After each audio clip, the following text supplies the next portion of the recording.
Let go of me! Not until you listen! I won't! You stubborn fool! The sound of clay shattering against wood echoed through the village square, and every woman grinding pepper stopped mid-motion. Izinwanye Ijeoma, priestess of the water goddess, stood trembling with rage. Across from her, Dibia Okoro clutched his divination staff, his face dark as storm clouds. No one could remember the last time the two most powerful spiritual voices in Umuora had even raised their voices. Now they stood in the open market, surrounded by shocked villagers, because of a dying child. It had started 3 days earlier. Young Obiageli burned with fever that no herbs could touch. Her desperate mother ran first to Dibia Okoro, who consulted his cowries and declared, "The ancestors demand a white goat sacrificed at dawn by the Iroko tree." But Obiageli's father had already gone to Izinwanye Adaeze, who entered her trance and proclaimed, "The river goddess says the child must be bathed in sacred water at the shrine before sunset." 2 remedies, 2 authorities, 1 dying child, 1 family torn between obedience and terror of choosing wrong. "You overstep your bounds, woman," Dibia Okoro said, his voice low and dangerous.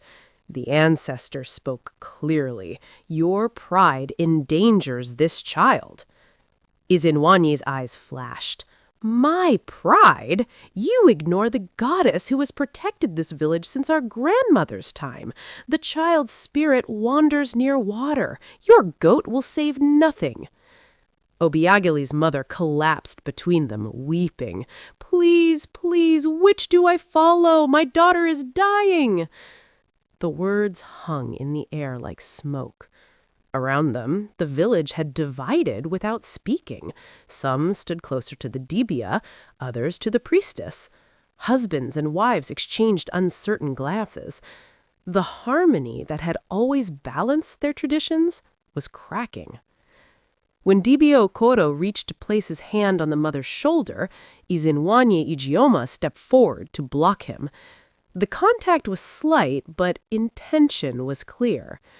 The Dibia's palm struck her arm away. The priestess shoved back, and then, unthinkably, they were grappling in the dust, 2 gray-haired vessels of the divine, fighting like market rivals, while the village watched in horror. Elders finally pulled them apart. Both stood panting, covered in red earth, their dignity shattered like that first calabash. That night, Obiageli's parents did something unprecedented. They performed both rituals, the goat at dawn, the water at sunset. By morning, the child's fever had broken.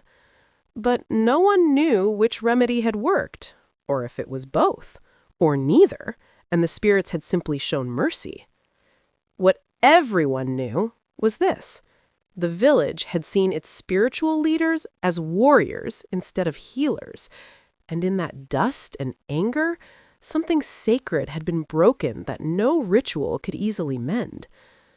The question that haunted Umuora was not which one had been right. It was whether either of them had been.